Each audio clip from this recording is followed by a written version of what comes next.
Isang napakadilim na gabi sa ibabaw ng yate, itinula niya ang likod ng lalaki gamit ang dalawang kamay. Walang paalinlangan, punong-punong ngali. Ang katawang lumampas sa bakal, naharang ay yumiko sa hangin bago tuluyang ilamon ng maitim at naalap ng mga alon ng dagat.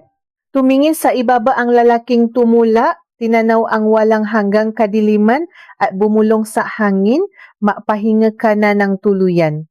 Nang gabing iyon, iniligtas ko ang lalaking iyon. Sa gitna ng walang awang bagyo, isinakay ko sa aking maliit na palutang ang isang taong halos lagutan na nang hininga at pilit na nilabanan ang matataas na alon.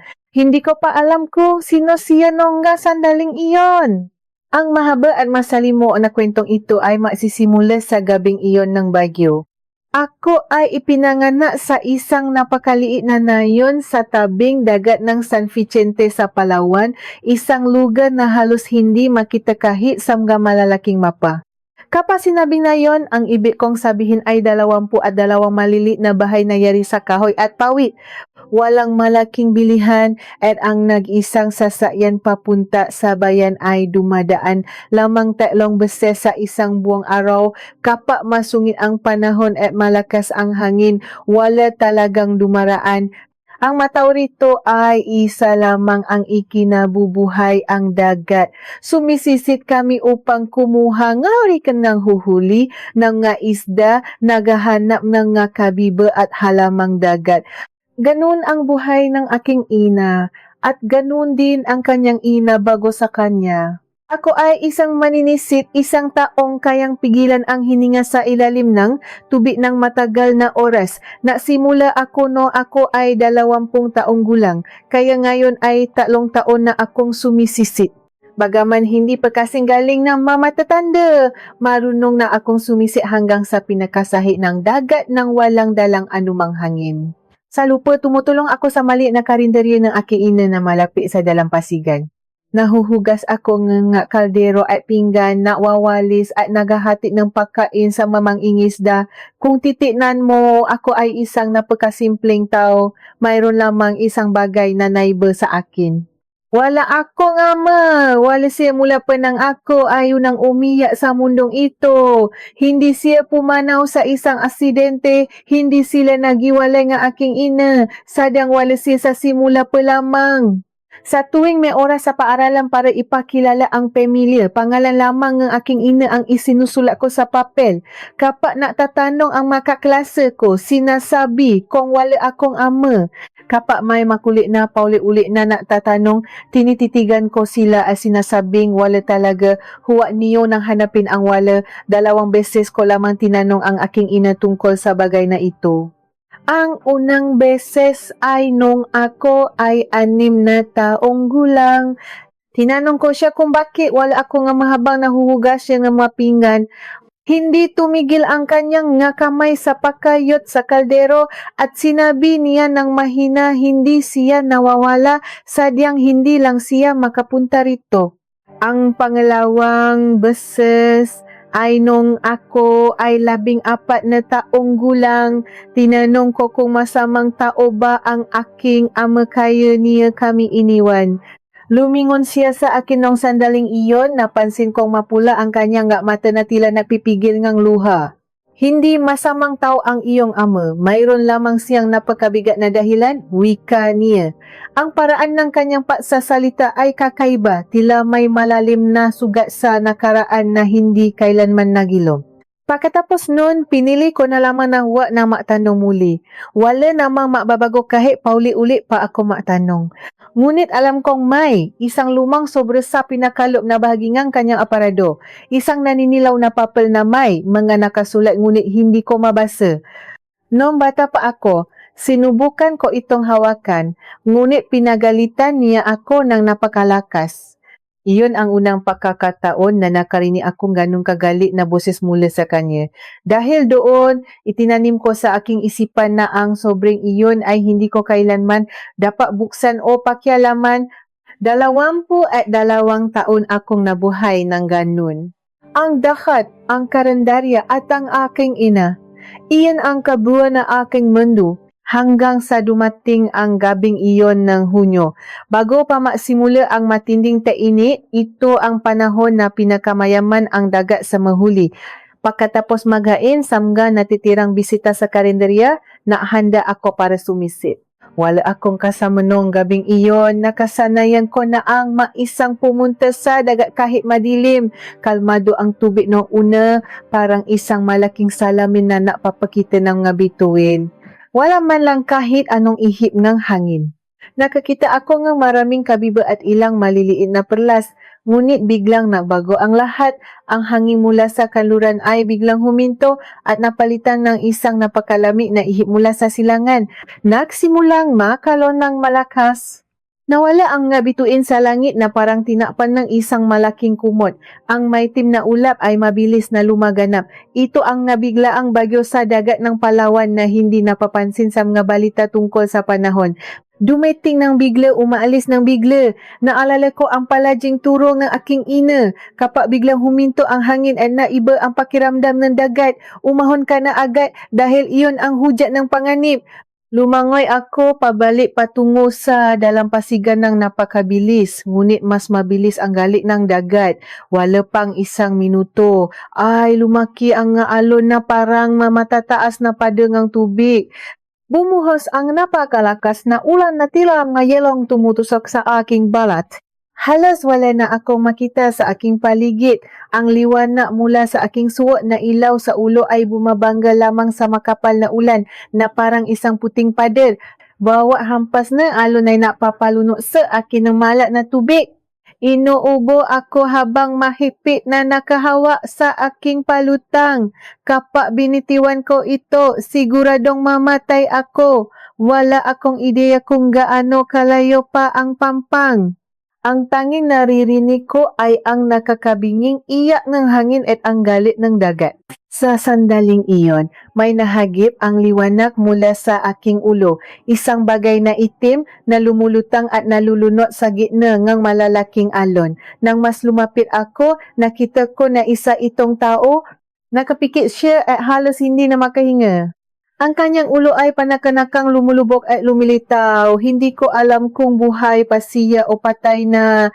Wala akong oras para mag-isip o magtimbang ng desisyon. Itinulak ko ang aking palutang palapis sa kanya ay ginamit ang lahat ng aking lakas upang isampa ang kanyang katawan doon. Napakabigat niya. Wala siyang malay kaya parang buhat ko ang isang malaking bato. Pinili kong lumangoy pabalik gamit lamang ang isang kamay at dalawang paa habang ang kabilang kamay ay nakahawa ng mahigpit sa palutang at sa kanyang damit. Bawa alon na dumating ay napahirap sa akin. Lumulunok ako ang tubig, iniluluwa ito at patuloy na sumisipa.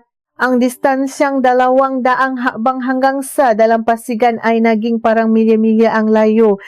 Nang sa wakas ay sumayat ang aking mapaasa mabato sa dalampasigan na paluha ako. Walang lumabas na tuno mula sa aking lalamunan. Tanging mapata lamang ng luha na nahalo na sa tubig, dagat e ulan. Hinila ko ang lalaki patungo sa tuyong buhangin. Inihiga ko siya at idiniin ng mariin ang kanyang dibdib. Isang beses, 2 beses, 3 beses, umubo siya ngang maraming tubig. Humihinga siya, buhay pa siya. Tumakbo ako pawi na mabilis upang tawagin ang aking ina. Nasabihin ko may tao ako na ilitas sa dagat, mabilis siyang sumunod dala ang isang lumang kumot. Nang itapat ko ang ilaw sa mukha ng lalaki, doon nangyari ang isang bagay na hindi ko inaasahan. Biglang nanghina ang matuhod ng aking ina. Napaupo siya sa buhangin na parang nawala ng lakas ang kanyang nga buto. Wala siyang inilabas na tuno, walang iyak, walang sigaw. Tinakpan lamang niya ang kanyang bibig gamit ang pangingining ang kanyang nga kamay habang ang kanyang nga balikat ay kusang gumagalaw. Tinanong ko siya, ina, kilala mo ba ang taong ito? Sino siya? Dahan-dahan lang siyang umiling, ngunit napansin ko ang matinding takot sa kanyang nga mata. Sa isang nanginginig na boses, sinabi niya, dalhin natin siya sa bahay. Sa buong buhay ko, ngayon lang ako nakarinig ng ganong katinding panginginig sa boses na aking ina. Binuhat namin siyang dalawa at ipinasok sa aming maliit na bahay. Nang hubarin namin ang kanyang basang damit upang palitan ng tuyo, nakita ko ang isang malaking paso sa kanyang kaliwang balikat. Hindi ito galing sa pagkakabangga sa mga bato sa dagat. Ang hugis nito ay bilog at malawak. Tila sinadyang itulak ng buong lakas ng isang matigas na bagay. Nang sandaling iyon, pumasok sa aking isipan na ang lalaking ito ay itinulak, ngunit pinili kong manahimik muna. Habang tinitignan ko ang aking ina, napansin kong patuloy siyang nakatingin sa muka ng lalaki. Puno ng luha ang kanyang nga mata habang maingat na hinahaplos ang nga buhok nito na nakadikit sa noo. Isang hawak na puno, paiingat, pagmamahal at matinding kalungkutan na parabang may isang mahalagang bagay siyang nawala na ngayon ay biglang bumalik. Kinabukasan, hindi pa rin nagigising ang lalaki. Nagluto ang aking ina ng lugaw na may lamang dagat, isang espesyal na pagkain ginagawa lamang niya kapag may labis na may sakit sa amin. Araw at gabi ay binabantayan niya ito. Pinupunasan ang noo at pinapalitan ang basang bimpo. Naririnig ko ang aking ina tuwing madaling araw. Sa kabilang ng manipis na dingding ng aming bahay, naririnig ko ang kanyang pinipigilang paiyak. Isang paiyak na tila lunot sa sakit at pangungulila. Sino kaya ang lalaking ito? Bakit umiyak ang aking ina ng patago tuwing gabi simula nang dumating siya sa aming buhay? Sa ikatlong araw, habang ako ang napupunas sa kanya, biglang gumalaw ang kanyang nga daliri. Dahan-dahang bumukas ang kanyang galabi at may lumabas na napakahinang tuno, isang pangalan. Binanggit niya ang pangalan ng aking ina. Nanlami ang buong katawan ko. Paano nalaman ng istangrong ito ang pangalan ng aking ina mula sa kanyang kawalan ng malay? Pagsapit nga ika-4 na araw, nagising na siya ng tuluyan. Ang kanyang nga mata ay malalalim at madilim, naghahanap ng kasagutan kung nasaan siya. Sinabi ko sa kanya na iniligtas ko siya mula sa dagat noong pumagyo. Wala siyang ipinakitang pagkagulat na inaasahan sa isang taong muntik ng mamatay. Mabilis niyang tinanggap ang katotohanan. Nang tanungin ko ang kanyang pangalan, sinabi niyang siya si Ricardo. Isang simpleng pangalan, ngunit ang paraan ng kanyang pagbigkas sa aking pangalan nang mapakilala ako ay tila may sinusuri. Nang malaman niya kung kailan ang aking karawan, biglang nawalan ng kulay ang kanyang mukha. Nalaki ang kanyang mga mata at nakita ko ang labis na panginginig ng kanyang mga kamay. Bakit ganito ang reaksyon niya sa aking kaarawan?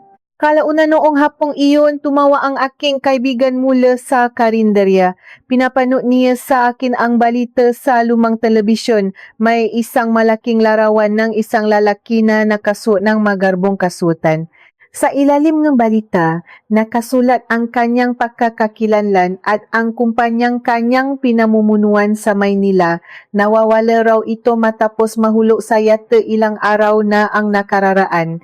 Ang lalaki sa balita, ang makapangyarihang pinunong kumpanya, ay walang iba kundi ang lalaking natutulog ngayon sa aming maliit na bahay. Tumakbo ako pabalik sa bahay at hinarap siya. Sinabi ko na alam ko na kung sino siya. Hindi niya ito itinanggi. Sa halip, tumingin siya sa akin ng may malalim na kalungkutan at sinabi, may taong natulak sa akin sa dagat, ang sarili kong kapatid. Kung malalaman nilang buhay ako, babalikan nila ako upang tapusin ang sinimulan nila at pati kayo ay madadamay. Nagmakaawa siya sa akin na itago ko muna siya ng ilang araw. Pumaya ako dahil nakita ko ang katapatan sa kanyang nga mata. Ngunit ng gabing iyon, maisang itim na sasakyan ang pumasok sa aming nayon. Isang bagay na hindi kailanman nangyayari dahil walang nga dayuhan na pumupunta rito ng ganoong oras. Isang matangkad na lalaki na nakasuot ng itim ang bumaba at kumuha ng larawan sa mga paligid. Hinahanap na nila siya.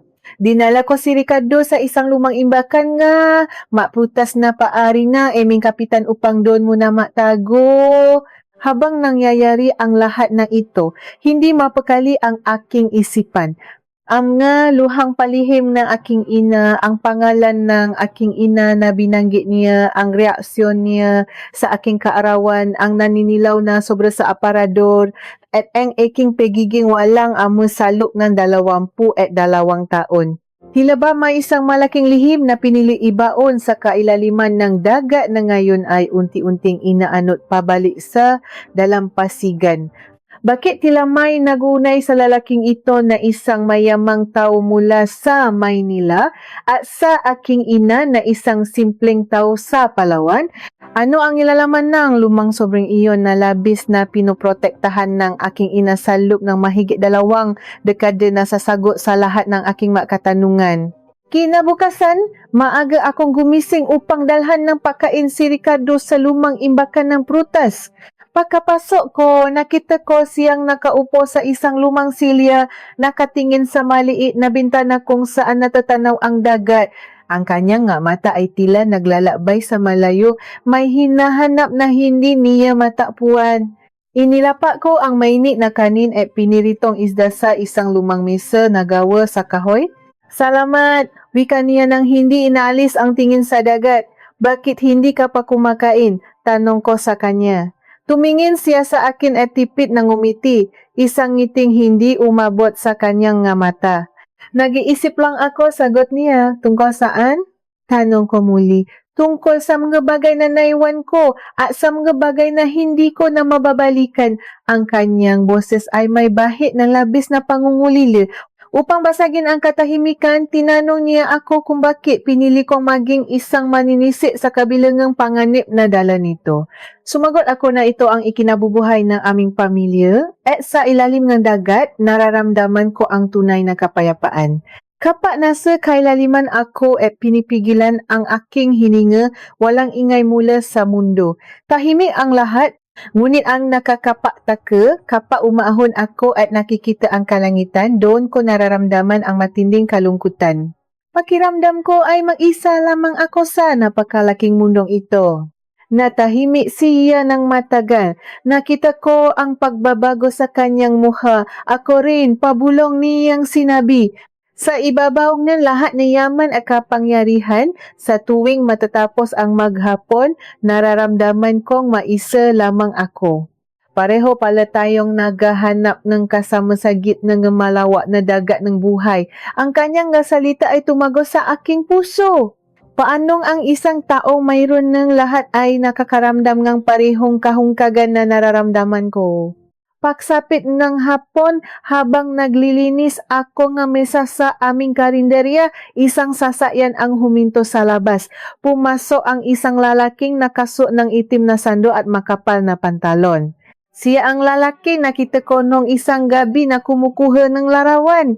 Tumayo ang aking ina mula sa kusina. Ang kanyang muka ay naging kasing puti ng papel, ngunit ang kanyang nga mata ay matapang na nakatingin sa estranghero. Naghahanap ako ng isang lalaking napatpat dito mula sa dagat. Wika ng lalaki habang inililibot ang kanyang paningin sa bawat sulok ng aming karinderya. Baka may nakita kayong kakaibang tao nitong nga nakaraang araw. Mabilis akong sumagot. Walang napapadbat dito kundi maisda at sirang kahoy. Maliit lang ang nayon namin. Kapag may dayuhan, mabilis itong kumakalat, ngunit walang dumating. Tinitigan ako ng lalaki, isang titik na parang sinusuri kong nasasabi ako ng toto. Tumango siya at naiwan na isang maliit na papel na may numero. Kung sakaling may makita kayo, tawagan niyo ito. Pagkaalis ng lalaki, napahawa ang aking ina sa gilid ng mesa upang hindi siya matumba. Nangingini ang kanyang tuhod. Alam naming pareho na malapit na nilang matakpuan si Ricardo. Nang gabing iyon, pumunta ang kapitan ng aming nayon sa aming bahay. Sinabi niya na naiko din ang lalaking nakaitim sa iba pang manggabahay, ngunit pinaksabihan na niya ang lahat ng mga residente na manahimik. Ang nga tao rito ay higit na nagtitiwala sa isa-isa kaysa sa mga dayuhan mula sa siyudad. Ligtas pa siya, wika ng kapitan, ngunit hindi ito magtatagal. Kailangan na niyang umalis sa lalong madaling panahon. Kinabukasan, pagkatapos ko mahatik ng almusal kay Ricardo, nakita ko siyang may hawak na isang maliit na kagamitan na kumikislap. Ito ay ang kanyang telepono na nabasa sa dagat. Pinatuyo niya ito sa loob ng ilang araw at ngayon ay muling nabuhay. May isang taong labis na naghahanap sa akin ngayon, wika niya. Isang taong mapagkatiwalaan ko, ang aking pinakamatapat na katiwala. Ngunit hindi ko pa siya maaring tawagan dahil baka matukoy nga aking kapatid kung nasaan ako. Kailangan ko nga tibay na patunay kanyang patatasid bago ako lumabas. Ang lalaking ito ay nakpaplano sa loob isang madilim at maalikabo na imbakan ng prutas. Iniisip niya kung paano babawiin ang kanyang buhay mula sa taong nagtangkang pumatay sa kanya. Habang nakikini ako sa kanya, hindi ko maiwasang mapansin ang hugis ng kanyang mata, ang kurba ng kanyang ilong, at ang paraan ng kanyang pagsasalita. May kung anong pamilyar sa kanya na hindi ko may paliwanag. Isang pakiramdam na matagal ko na siyang kilala. Pag-uwi ko sa aming bahay ng gabing iyon, narinig ko na naman ang aking ina. Umiyak siya sa loob ng kanyang silit, patawat-patawat paulit-ulit niyang ibinubulong sa hangin. Hindi ko na kaya. Ang bigat sa aking dibdib ay tila sasabo na. 5 gabi na siyang umiyak simula ng iligtas ko, si Richardo. 22 taon siyang nabuhay na may itinatagong sugat. Kailangan ko nang malaman ang totoo. Madaling araw habang mahimbing na natutulog ang aking ina dahil sa labis na pagod sa pag-iyak, dahan-dahan kong binuksan ang pinto ng kanyang silid. Walang ingay ang aking mga hakbang. Binuksan ko ang pinakalob na aparador. Nandun ang lumang naninilaw na sobra. Kinuha ko ito nang nangingini ang aking makamay. Dinala ko ito sa labas ng bahay upang doon buksan sa ilalim ng liwanag ng buwan. Sa ibabaw ng sobre, may isang litratong nakatiklop sa dalawa. Binuksan ko ito. Isang binatan na nakasuot ng puting damit, nakatayo sa may tabing dagat at nakangiti. Ang kanyang mata ay naniningkit dahil sa kanyang pangiti. Tinitigan ko itong mabuti. Pamilyar ang mukhang ito. Ang hugis ng panga, ang matatalim na mata, ang paraan ng kanyang pangiti. Inihambing ko ito sa mukha ng lalaking nasa imbakan ng prutas, walang duda. Ang lalaki sa litrato ay ang batang Ricardo. Nalami ang aking buong katawan, binaliktad ko ang litrato, may nakasulat na mga salita gamit ang isang lumang panulat para kay Ricardo. Tag-araw, taong 1,900 at 97 Palawan. Taong 1,900 at 97. Binilang ko ang taon sa aking isipan. Iyon ang taon bago ako ipinanganak. May namagitan sa aking ina sa makapangyarihang lalaking ito noong taaraw na iyon sa aming maliit na nayon. At pagkatapos nun, ipinanganak ako at nabuhay ng walang kinikilalang ama. Pumasok sa isip ko ang reaksyon niya nang malaman niya ang aking kaarawan, ang palihim na luha ng aking ina at ang kawalan ng masabong buhay ko. Hindi lamang iyon ang laman ng sobra. Napansin kong may 2 pang bagay sa loob nito na tila mas mabigat at mas makapal kaysa sa litrato. Ano pa kaya ang matagal ng itinatago na aking ina na unti-unting sisira sa lahat ng alam ko tungkol sa aking buhay? Nangingini ang aking madaliri habang kinukuha ang 2 bagay mula sa loob ng lumang sobre. Isang nakatupat na papel at isang makapal na balot na nakatalingang pisi. Unahin kong binuksan ang papel. Sa ilalim ng malamlam na liwanag ng buwan, pili kong binasa ang mga letrang nakasulat. Hindi ito isang simpleng liham. Isa itong malupit na pagbabanta. Para kay Maria. Laywan mo si Ricardo. Alam namin kung sino ka at kung saan ka na mula. Isang hamak na maninisip mula sa liblib na nayon sa Palawan. Walang pinaaralan at walang anumang yaman. Wala kang karapatan at hindi ka kailanman magiging karapat-dapat na maging bahagi ng aming pamilya. Tanggapin mo ang salaping kalakip ng sulat na ito at uwak na uwak ka ng makpapa kita sa kanya. Kung susubukan mong lumapit muli o kung ipapaalam mo sa kanya ang tungkol sa sulat na ito, sisiguraduhin naming masisira ang buhay mo at ng iyong pamilya. Naging malabo ang aking paningin. Pumata ang aking nga luha sa ibabaw ng papel. Binasa ko ito ng 3, 4 na beses na tila nginungiya ko ang masasakit na salita, hama na maninisit. Walang pinag-aralan, kanun nila hinusgahan ang aking ina. Ganon nila tinapat-tapakan ang kanyang pagkatao sa iisang piraso ng papel. Binalingan ko ang makapal na balot. Nang tanggalin ko ang PC, tumamba sa akin ang isang bungkos ng nga lumang pera. Isang napagkalaking halaga para sa mga taong tulad namin na nabubuhay lamang sa biyaya ng dagat. Ngunit ang nakakapangilabot ni isang barya ay walang nabawas. 23 taon na ang nakalipas. Hindi ginastos ng aking ina ang perang ito. Hindi niya ito pinansin. Itinago lamang niya ito sa pinakasulok ng kanyang aparador kasamangang liham. Sa loob nga mahigit 2 dekada, nabuhay kami sa hirap. May manggagabing asin at kanin lamang ang aming kinakain kapag malakas ang bagyo. Ngunit hindi kailanman ginalaw ng aking ina ang perang ito. Pinili niyang itago ang kanyang dangal kaysa tanggapin ang limos ng taong umalipusta sa kanya. Ngayon ay naintindihan ko na kung bakit napakalalim ng kanyang sugat. Napansin ko na walang pangalan kung sino ang napadala ng sulat. Ngunit sa pagbabanta nito na huwa ipaalam kay Ricardo, malinaw na itinago ito mula sa kanya. May isang makapangyarihang tao sa kanilang pamilya ang gumawa nito. Marahil ang kanyang sariling ina o madrasta upang pahiwalayin sila. Ibinalik ko ang mabagay sa loob ngang sobo at itinago ito sa ilalim ngang aking damit. Pinunasan ko ang aking maluha gamit ang likot ng aking palat. Kailangan kong harapin si Ricardo. Kailangan kong sagot mula mismo sa kanyang labi. Kinamagahan, bago pa sumikat na tuluyan ang araw, naglakad ako patungo sa imbakan ng prutas. Pagkapasok ko, nakita ko siyang nakaupo muli sa lumang silya. Baka sa kanyang muka ang kawalan ng tulo. Tumingin siya sa akin, napansin niya marahil ang pamumula nga aking nga mata. May problema ba? Tanong niya sa isang mahinahong boses. Hindi na ako napaligoy-ligoy pa. May tatanungin ako sa iyo at gusto kong katotohanan. Dumating ka rito sa amin na yon noong tak-arong taong 1997. Nakilala mo ang aking ina. Si Maria. Tumigil ang pahinga ni Ricardo. Nawala ang kulay sa kanyang muka at ang kanyang mga mata ay nalaki. Natahimik siya na ilang sandali bago dahan-dahang tumango. Dumating ako rito kasama ng nga tauhan upang maghanap ng lugar na maaring tayuan ng negosyo.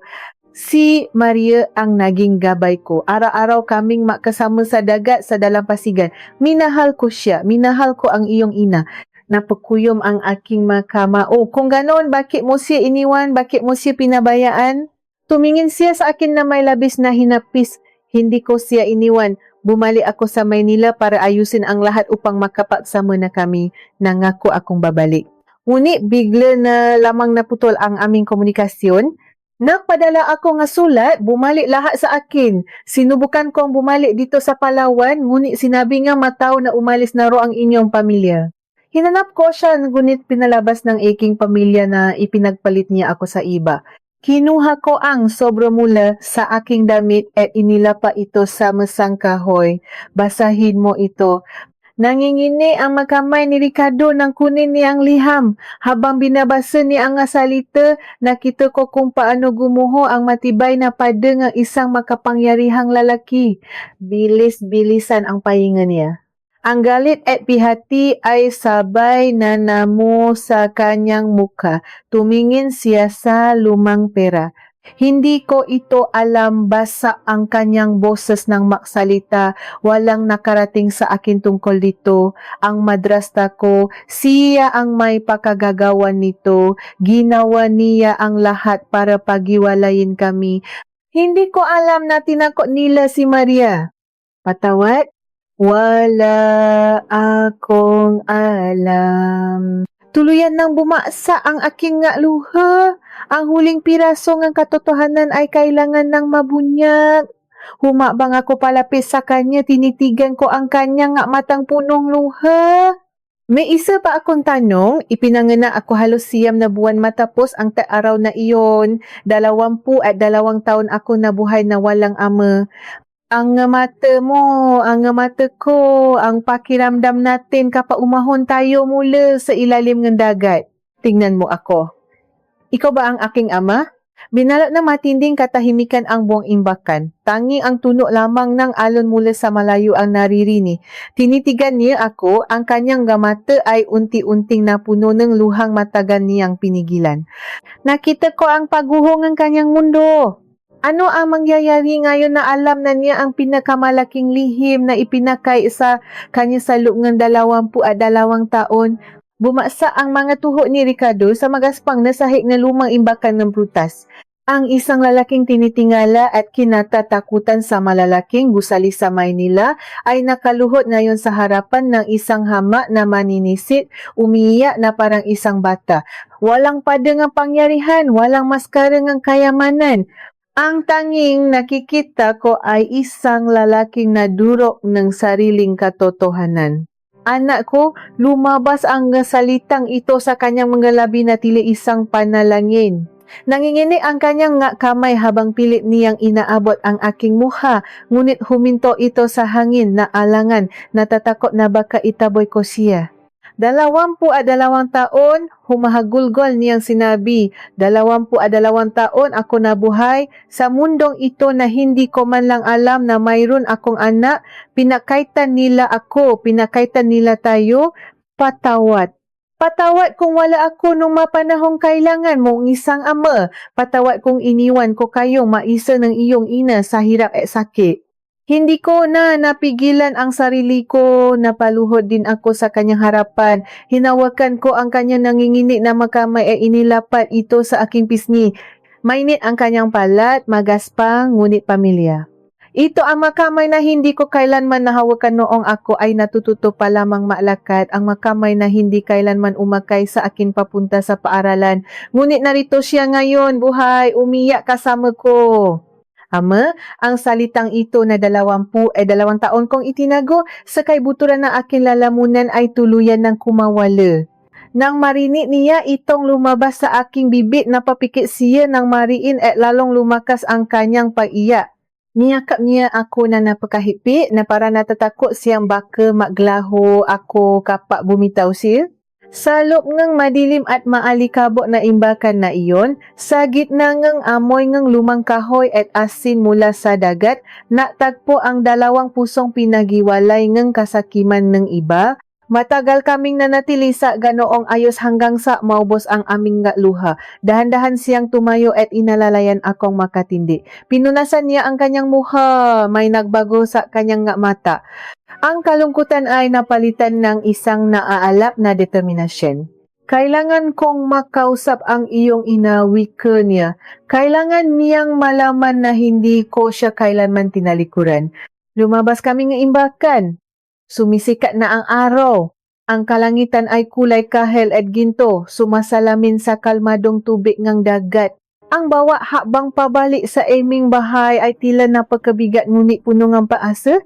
Hindi na siya isang estranghero na iniligtas ko mula sa bayo. Siya ang aking ama at naklalakot kami pawi. Nadaanan namin ang aking ina sa labas ng aming karinderya. Nawawalis siya ng tuyong dahon. Nang maangat siya ng tingin at makita kaming makasama, nahulog ang walis mula sa kanyang kamay. Nakita niya ang pamumulan ng aming mata. Alam niya lumabas na ang katotohanang matagal niyang ibinaon. Maria, basak ang boses ni Ricardo nang tawagin niya ang pangalan ng aking ina. Hindi gumalaw ang aking ina, tila siya naging isang rebulto ng yelo, pumata ang isang butil ng luha mula sa kanyang kaliwang mata, pababa sa kanyang pisngi na pinatigas ng araw at hangin ng dagat.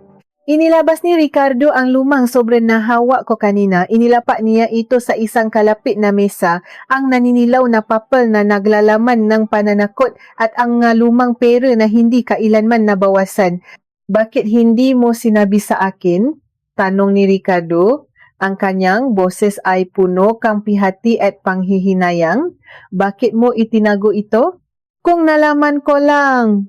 Kung nakarating lang sa akin ang sulat na ito, Isusumpa ko ang lahat ng yaman at apelidong mayroon ako para lang mabalikan kayo. Napakagalabi ang aking ina. 23 taon, Richardo wika niya. Ang boses ay nangingini sa labis na sakit. Nang dumating ang sulat na iyan, nag-isa ako. Takot na takot ako. Binantaan nila ang buhay ko, ang buhay ng aking ina na nuy may sakit. Wala akong kalaban-laban-laban sa kapangyarihan ng pamilya mo. Paano ako lalaban? Ako ay isang hamak na maninisit lamang. At nang malaman kong nadadalang tao ako, mas lalo akong natakot. Paano kung kunin nila ang anak ko? Paano kung saktan nila siya? Kaya pinili kong manahimik.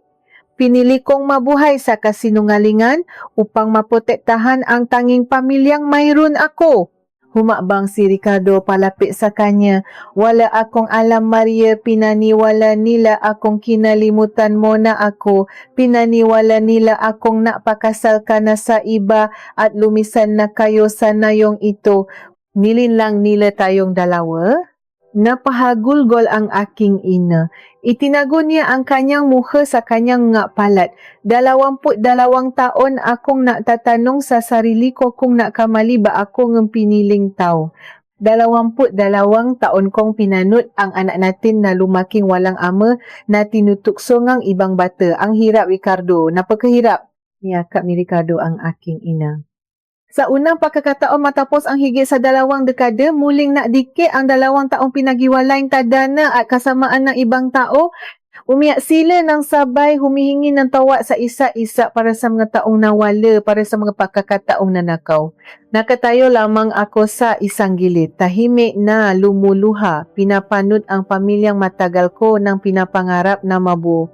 Ngunit ang sandaling iyon ng kapayapaan at pagpapatawad ay hindi naktaga.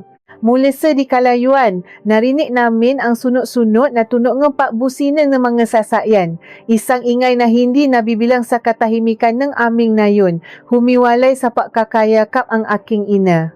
Luminggon kami sa direksyon ni kalsada na papasok sa dalampasigan. Tumatakbo papalapit sa amin ang kapitan ng nayon. Hinihingal siya, basang-basa ng pawis ang kanyang damit at ang kanyang mukha ay puno ng matinding paaalala. Maria, sigaw ang kapitan habang papalapit. Kailangan niyo nang umalis. Ngayon na. Ano ang nangyayari, kapitan? Tanong ko kinakabahan sa kanyang isura. Yung malalaki na ahanak ng dayuhan. Bumalik sila at hindi na lamang isang sasakyan. May 3 malalaking itim na sasakyan ang humarang sa tanging kalsada palabas ngayon. Ang dami nila. Isa-isa nilang hinahalugo ang bawat bahay. May mga hawa silang mahabang baril. Papunta na sila rito. Nanlami ang buong katawan ko, tumingin ako kay Ricardo. Ang kanyang muka ay bumalik sa pagiging seryoso at malami. Alam niya kung sino ang ngataong iyon, ang ngatauhan ng kanyang kapatid. Dumating na sila upang tapusin ang trabahong sinimulan nila sa gitna ng dagat. Kailangan kitang itago, wika ng aking ina, natataranta habang hinahawakan ang braso ni Ricardo. Sa likod ng bundok, may kweberun na kami lamang nga maninisit ang nakakaalam. Doon ka muna. Umiling si Ricardo. Hindi, kung magtatago ako at hindi nila ako makita, kayo ang pahigantihan nila. Kilala ko ang kapatid ko. Hindi siya titigil hanggat hindi siya nakakakita ng dugo. Hindi ko hahayaang masaktan kayo dahil sa akin. Sapat na ang 22 taong paghihirap ninyo. Habang nausap sila, nakarinig kami nga malalakas na yabak na masapatos. Pagsara na mapinto nga sasakyan. Maboses na malalaking nauto sa isa-isa. Mula sa likong kasada, nakita namin ang 5 matitikas na lalaking nakasuot ng itim, naglalakad na mabilis patungo sa aming karinderiya. Ang lalaking nakasando nun ay nasa unahan. May hawak na isang pirasong papel na naglalaman marahil ng larawan ni Ricardo. Pumasok kayo sa loob, bahay. Ikandado ninyo ang pinto at huwag kayong lalabas anuman ang manjari. Utos ni Ricardo sa amin. Ang kanyang boses ay may autoridad na hindi maring suwaying. Hindi! Sigaw ko! Hindi ka namin iwan dito! Ama mo ako. Hayaan mong gawin ko ang tungkulin ko, mariin niyang sagot. Tinititigan ako ng malalim. Pumasok na kayo. Hinila ako nga aking ina papasok sa loop ng aming maliit na bahay. Nangingini ang kanyang nga kamay habang isinasara ang matigas na kahoy na pinto at inilalagay ang mabigat na trangka. Sumilip kami mula sa siwang ng bintanang pawid. Nakatayo si Ricardo sa gitna ng buhanginan sa labas mismo ng aming bahay, kalmado at naghihintay. Ang hangin mula sa dagat ay nagpapagalaw sa kanyang damit. Nang makita siya ng mga lalaki na kaitim, huminto sila. Kitang-kita ang pagkagulat sa kanilang nga mukha na tila nakakita sila ng isang multong umahon mula sa kailaliman ng dagat. Buhay ka pa pala, boss. Wika na lalaki na sa unahan. May nakapangingilabo ng ngiti sa kanyang malabi habang dahan-dahang kinukuha ang isang nakatagong bakal mula sa kanyang likuran. Mahirap ka talagang patayin. Pero sa pagkataong ito, sisiguraduhin neming hindi ka nalulutang. Sa loob ng bahay, mahigpit na nakayakap ang aking ina sa akin. Rinig na rinig namin ang bawat salita. Wala kaming sandata. Walang laban sa mga profesional na mamamatay tao mula sa Maynila. Tanging ang kahoy na pinto lamang ang pumapamagitan sa amin at sa kamatayan. Naglakad palapit ang 5 lalaki kay Ricardo, pinalilibutan siya. Paano malalampasan ng isang sugatang lalaki ang 5 armadong tauhan na determinadong tapusin ang kanyang buhay? Tila huminto ang pagikot ng mundo noong nga sandaling iyon. Mula sa maliit na siwang ng aming bintanang pawid, pinakmasdan ko ang malapat na likod ng aking ama. Nakatayo siya ng tuwid sa gitna ng buhanginan. Walang anumang sandata, walang kalasag. Tanging ang hangin na mumula sa dagat ang pumapalibot sa kanya. 5 lalaking may maitim na budi at hawat na mapatalim at maikling baril ang unti-unting sumusukol sa kanya. Mahigpit ang yakap nga aking ina sa akin. Ang kanyang makuko ay halos bumaon na sa aking balat dahil sa matinding takot. Tumawa na nakapangingilabot ang pinuno nga lalaki, isang tawang walang bahit na ngawa. Napakadali mo palang hanapin, wika niya habang itinataas ang itim na bakal at inilalapat ang dulo nito sa direksyon ng dibdib ni Ricardo. May huling habiling ka ba bago ka namin tuluyang ibaon sa buhangin? Hindi natinag ang aking ama. Ang kanyang muka ay kasing tigas kang mabato sa aming dalampasigan kapa hinahampas kang alon. Marami akong habilin, sagot niya sa isang napakalami at mahinahong boses na nakakabingi sa gitna ng katahimikan. Ngunit wala ni isirun ay para sa inyo. Nangunot ang nung lalaki. Susubukan pa sana niyang maksalita at kalabitin ang kanyang hawa na sandata. Ngunit bago pa man niya magawa iyon, isang nakakabinging ugong ang yumanik sa aming maliit na nayon. Mula sa kurbada ng makipot na kalsada, sunod-sunod na lumitaw ang 5 malalaking sasakyan. Hindi itim mga ito, kundi masasakyan ng mga alagad ng batas na may maingay na wangwang at nakikislapang nga ilaw na kulay asul at pula. Kasunod nito ay isang mamahaling puting sasakyan na pamilyar kay Ricardo. Bumaba mula sa mga sasakyan ang higit sa 20 armadong pulis, nakatuto ang nga mahahabang baril sa 5 lalaking nakaitim. Ibaba ninyo ang inyong nga sandata at itaas ang inyong nga kamay. Sigaw ngang pinuno ngang alagad ng batas. Natulala ang mga mamatay tao. Sa sobrang gulat at takot sa dami nga mga pulis na nakapaligid sa kanila, kusang nahulo ang mga baril mula sa kanilang nangingini na makamay. Isa-isa, silang pinadapa sa buhangin at pinusasan. Sa isang iglap, ang banta nga matayan ay napalitan ng kalitasan. Mula sa puting sasakyan, mabilis na bumaba ang isang lalaking nasa 40 taong gulang. Nakasuot ng maayos na kasuotan at may hawa na isang itim na lalayan ng mapapeles. Tumakbo siya patungo kay Ricardo. Ang lalaking ito ay si Hector, ang pinakamatapat na katiwala at kanang kamay ng aking ama. Nang makalapit siya, bahagi siyang yumuko bilang tanda ng abis na pagalang. Patawad kung nahuli ako, wika ni Hector, mababakas ang labis na paalala sa kanyang mukha. Nakuha ko ang lihim na mensahe mula sa iyong lumang telepono kahapon, ngunit kinailangan kong maingat at kumuhangang sapat na puwersa mula sa manapapatupad ng batas upang hindi tayo matunugan ni Thomas. Tinapik ni Ricardo ang balikat niyang kanyang katiwala. Tama-tama lang ang dating mo, Hector. Wala kang dapat ihingi ng tawad. Iniligtas mo ang aking pamilya. Pagkarinig sa salitang pamilya, napatingin si Hector sa aming bahay. Dahan-dahan naming binuksan ng aking ina ang pinto at lumabas. Mangiyak-ngiyak ang aking ina dahil sa lalim ng buntong hiningang kaluwagan, niyakap namin agad si Ricardo. Ligtas na tayo, bulong nga aking ama habang hinahaplos ang aking buhok. Wala nang mananakit sa inyo. Matapos dalhin ng nga pulis ang nga nahuling tauhan, pumasok kami sa aming karinderya upang mausap. Inilatak ni Hector sa ibabaw lumang mesa ang mga nakalap niyang ebidensya. Mayroon siyang nakuha mula sa mga lihim na kamera ng yata na inakala ni Thomas na nabura ng ngunit palihim na naipadala sa isang malayong imbakan ng maimpormasyon. Nakatalaro ng malinaw na pagtulak ni Thomas kay Ricardo sa gitnang malakas na bayo. Mayroon ding mapatunay nga mausapan ay paglipat ng malalaking halaga ng salapi sa makahina-hinalang tao. Sapat na ito upang ipakulong siya, wika ni Hector. Ngunit may isang malaking problema.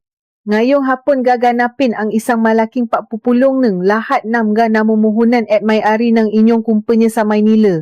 Formal na idedeklara ni Thomas na ikaw ay pumanaw na at siya na ang tatayong pinakamataas na pinuno ang buong negosyo kasabat ang inyong madrasta na si Doña Carmen.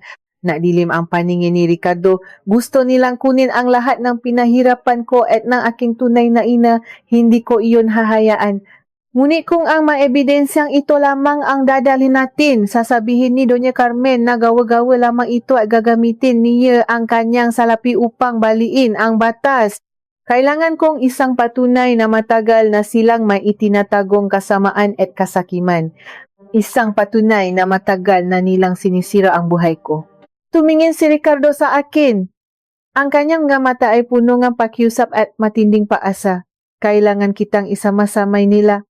Anak, ikaw at ang lumang sobre na itinago ng iyong ina, iyon ang mapapatunay ng lahat ng kanilang kasinungalingan sa loob ng 22 taon. Nabigla ako. Ang Maynila ay isang mundong hindi ko kailanman nakita, isang lugar kung saan ang mga tao ay naunahan, natatapakan at nabubuhay sa gitna ng ingay at usok. Paano ako, isang hamak na maninisip mula sa isang maliit na nayon, tatayo sa harap nga pinakamayayaman at pinakamakapangyarihang tao sa buong bansa? Binalingan ko ang aking ina. Ngumiti siya sa akin, isang ngiting puno ng pagmamalaki at tapang. Sumama ka sa iyong ama, wika niya habang hinahawakan ang aking mga kamay. Panahon na upang bawiin ninyo ang mga taon na ninakaw nila sa atin. Huwag kang matakot, ang tapang ng dagat ay nananaletay sa iyong maugat. Ako ay maiwan muna rito upang panatilihin ang katahimikan ng ating tahanan, ngunit ang puso ko ay sasama sa inyong laban. Pakalipas ng isang oras, nakasakay na kami sa isang malaking eroplano. Ito ang unang pagkakataon na nakasakay ako sa isang lumilipat na sasakyan. Nakadungaw ako sa maliit na bintana, pinakmamasdan ang mga puting ulap na parang malalaking bulak sa ibaba namin. Katabi ko ang aking ama, ang formal na damit na dinala ni Hector para sa kanya. Ang ngepasa at sugat sa kanyang muka ay naroon pa rin, ngunit ang kanyang tindi ay nakbabalik na sa pagiging isang tunay na pinuno. Hinawakan niya ang nanginginig kong kamay. Kinakabahan ka ba? Tanong niya. Tumango ako, hindi ko alam kung ano ang sasalubong sa atin doon. Hindi ako sanay sa mga taong naka-Amerikana at mga natataasang gusali. Huwag kang matakot, sagot niya. Ang mga gusaling iyon ay yari lamang sa salamin at bakal. Madaling mabasa, madaling gumuho. Ang totoong lakas ay wala sa taas ng gusali, kundi sa katotohanan ng dala natin. Hindi ka na mag-iisa. Ako ang magsisilbing palutang mo sa gitna ng malakas na alon ng siyudad. Paglapa namin sa Maynila, agad kaming sumakay sa isang madilim na sasakyan. Habang bumibiyahe, napatingin ako sa labas, nakakalula ang taas ng magusali, halos mataapan na nila ang kalangitan. Walang amoy ng dagat, tanging usok lamang mula sa mga sasakyan. Ito ang mundong aking ama, ang mundong ipinakay sa akin. Huminto ang aming sasakyan sa harap ng isang napakalaki at kumikislap na gusali, ang punong tanggapan ng kanilang kumpanya. Nak mamadali kaming pumasok mula sa lihim na daanan sa likod ng gusali sa tulong ni Hector upang hindi kami makita ng tauhan ni Thomas. Sumakay kami sa isang baka na kahon na umaayat ng napakabilis. 37 palapa, bawat palapa na inaayat namin ay tila bumibigat ang hangin na akin nilalangha. Sa loob ng aking dibdib ay ang lumang sobra, ang naisang sandata na dudurok sa lahat ng kasinungalingan. Huminto ang bakal na kahon. Bumukas ang pinto at bumulaga sa amin ang isang mahaba at tahimik na pasilyo. Sa dulo nito ay isang malaking pintong gawa sa pinakintap na kahoy. Naririnig namin mula sa labas ang boses ng isang lalaking nagsasalita sa loob ng kwarto gamit ang isang kagamitang nakpapalakas ng boses. Dahil sa malagim na trahedyang sinapit ng aking mahal na kapatid, wika ng boses na walang iba kundi si Thomas, kailangan nating ipapatuloy ang kanyang nasimulan. Bilang kanyang nakaisang tagapamana at kapatid, malugot kong tinatanggap ang tungkulin bilang bagong pinakamataas na pinuno ng kumpanyang ito sa gabay ng ating butihing ina na si Doña Carmen. Tumingin sa akin ang aking ama. Isang matalim na tingin. Handa ka na ba, bulong niya? Tumango ako ng marin at huminga ng malalim. Inilagay ni Ricardo ang kanyang dalawang kamay sa malaking pinto ng silid pupulungan. Ano ang mangyayari sa sandaling bumukas ang pintong ito at makita na lahat ng gasakim na tao ang lalaking inakala nilang patay na kasama ang isang anak na hindi nila kailanman inasahang lilitaw upang bawiin ang lahat? Itinulak ni Ricardo ang mabibigat na pintong gawa sa kahoy. Isang malakas na lagiti ang umalingaw-ngaw sa buong silid pupulungan, pumuputol sa makasinungalingang walang habas na lumalabas sa bibig ni Thomas. Lahat ng gamatang nakatingin sa unahan ay sabay-sabay na lumingon sa aming gawi. Tila huminto ang pahinga ng bawat tao na kaupo sa paligid ng mahaba at makintap na mesa. Ang baso ng tubig na hawak ng isang matandang lalaki ay nahulog at nabasa sa sahig, ngunit walang sinuman ang naabala na tignan ito. Ang lahat ay nakatitik sa lalaking nakatayo sa hambang ng pinto, si Ricardo. Ang pinakamataas na pinuno na inakala nilang nilamon na ang dagat at tuluyan ng naging alaala. Buhay pa ako, Thomas, wika ng aking ama. Ang kanyang boses ay hindi sumisigaw, ngunit may taglay itong kapangyarihan na nagpangini sa mapadang ng silid. At habang ako ay humihinga, walang sinuman ang maaring umagaw sa kumpanyang pinahirapan kong itayo. Napaatras si Thomas mula sa kanyang kinatatayuan. Ang kulay ng kanyang mukha ay naging kasing puti ng abong ng patay na apoy. Nanginginig ang kanyang ngalabi at hindi siya makabuang ng tamang salita. Kuya, paano nakita kita? Nakita mo akong nilamon nung manggalon nang gitulak mo ako mula sa yate, duktong ni Ricardo habang dahan-dahang naglalakad papasok sa loob ng silid. Sumusunod ako sa kanyang likuran, hawak ng mahigpit ang lumang sobre sa aking dibdib. Kasunod din namin si Hector at ang isang pulutong nga matataas na alagad ng batas na nakabantay sa bawat galaw sa loob ng kwarto. Huwag kayong maniwala sa kanya. Sigaw ni Thomas, sinusubukang bawiin ang kanyang tapang at ang kanyang nawawalang autoridad. Isang panlilinlang lamang ito, isang malaking kasinungalingan. Wala siyang patunay sa kanyang nga bintang. Walang sinabing kahit na ano si Hector. Tahimik siyang naglapa ng isang maliit na kagamitan sa ibabaw na mesa. Sa tulong ng isang malaking telang puti sa unahan ng silid, lumabas ang mga lihim na galaw na nakuha mula sa matibay na lalayan ng yate. Malinaw na nakita ng lahat ang galit sa mukha ni Thomas habang buong lakas niyang tinutula ang kanyang sariling kapatid sa gitna ng walang awang bagyo. Umugong ang bulungan ng pagkadismaya, galit at takot mula sa mga namumuhunan na naroon. Sa mga sandaling iyon, walang atubiling lumapi ang nga alagad ng batas kay Thomas at mahipit na pinusasan ang kanyang nga nangingini na kamay. Wala na siya nagawa kundi ibaba ang kanyang ulo habang kinakalakat palabas ng silid. Ang kanyang sariling kasakiman ang mismong nagbaon sa kanya sa hukay na inihanda niya sana para sa aking ama. Ngunit hindi pa tapos ang laban. Tumingin si Ricardo sa isang matandang babae na nakaupo sa pinakadulo ng mesa. Si Doña Carmen, ang kanyang madrasta. Nanatili siyang nakaupo ng tuwid, hindi na papakita ng anumang takot o pagkagulat. Tila bahawa pa rin niya ang tadhana ng lahat sa kanyang kulubot na palat. Wala akong kinalaman sa kahibangang ginawa ang kapatid mo, Ricardo. Wikang matandang babae, ang boses ay matalim at puno ng pagmamalaki. Sarili niyang desisyon iyon. Hindi mo ako maaring sisihin at alisan ng karapatan sa pamamalakat. Marahil sa pagtatangkang papatay sa akin ay wala kang kinalaman. Sago ni Ricardo na katitik ng tuwid at walang bahid ng awas sa mga mata ng matanda. Ngunit may isang kasalanan ka na mas malalim pa sa dagat na pilit mong ibinaon 22 taon na ang nakararaan. Isang kasalanan hindi ko mapapatawad kailanman. Tumingin sa akin ang aking ama at dahan-dahang tumango. Ito na ang sandali. Humabang ako pasulong. Ang aking mabinti ay nanginginig, ngunit ang aking puso ay puno na tapang na pamana ng aking ina na naiwan sa dalampasigan. Inilapa ko sa ibabaw ngang makintab na mesa ang naninilaw na sobra na 20 at 2 taong natulo sa dilim ng aparado. Binuksan ko ito at inilabas ang liham na puno ng pagbabanta at ang mga bungkos ng lumang pera na hindi kailanman nabawasan o nagalaw. Ako ay anak ng isang hama na maninisit mula sa Palawan na simula ako pinipigilan ang panginginig ng aking boses upang marinig ng lahat ang katotohanan.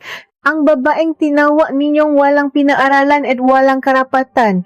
23 taon na ang nakalipas. Ipinadala ninyo ang sulat na ito upang paghiwalayin ang aking mga magulang. Tinitigan ko ng tuwi si Doña Carmen. Pinakaitan ninyo ngang ama ang isang bata na wala pang muwang at ninakaw ninyo ang kaligayahan ng 2 taong na mamahalan ng tapat para lamang sa inyong pansariling layunin. Ipinaikot ni Hector ang lumang liham upang mabasa ng mamatataas na pinuno at tagapayo ng kumpanya.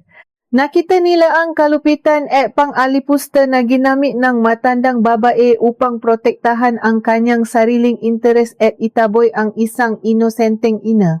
Ang parang iyan, patuloy ko, itinuturo ang nga lumang papel ay hindi ginalaw ng aking ina kahit isang barya. Mas pinili naming magutom at makipaglaban sa galit ng dagat kaysa tanggapin ang maruming salapingang gataong yumuyura sa aming pagkatao at dangal. Unti-anting nawala ang pagiging matigas ni Doña Carmen. Napayuko siya hindi dahil sa sinserong pagsisisi sa kanyang managawa, kundi dahil sa labis na kahihiyan sa harap ng mga taong dati niyang pinamumunuan at tinatakot. Nawala ang kanyang kapangyarihan sa isang iglap na tila isang buhangin na tinangay nga alon. Sa pamamagitan ng mabilis na kasunduan ng lupon, ipinautos ni Ricardo na tanggalin ang lahat ng karapatan at pay-ari ng matandang babae sa loob ng kumpanya at panagutin siya sa batas dahil sa kanyang pakikipagsabuatan.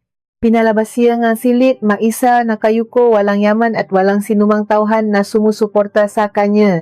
Binalot ng matinding katahimikan ang buwang silit pupulungan. Tumayo si Ricardo sa pinakaharap, hindi na bilang isang biktima na iniligtas sa gitna ng bagyo, kundi bilang isang tunay na haligi na nagbalik upang ayusin ang lahat ng nasirangang panahon. Magkasama at matatapat na kaibigan, wika ni Ricardo, inilalahat ang kanyang malapat na kamay patungo sa aking kinarorunan. Ang kumpanyang ito ay itinayo ko hindi lamang para maimbak ng salapi, kundi para magbigay ng magandang kinabukasan at proteksyon sa ating mga mahal sa buhay. At ngayon, nais kong formal na ipakilala sa inyo ang aking tunay na yaman.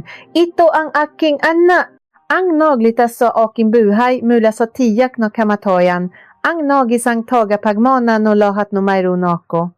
Pumula pa ang lahat. Isang palakpak na punong paggalang at pagtangga. Sa sandaling iyon, naramdaman ko ang pagtulong ng aking maluha, maluhang hindi ko na pinigilan pa. Ang ngaluha ng 22 taon ng pangungulila, ng pag-isa at ng pananabi ay tuluyan ng natuyo at nagilom. Nakuha na namin ang hustisya.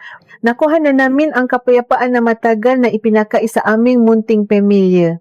Pagkalipas ng 6 na buwan matapos ang paglilitis at pag-ayos ng lahat sa siyudad, bumalik kami ng tuluyan sa aming maliit na nayon sa San Vicente, Palawan.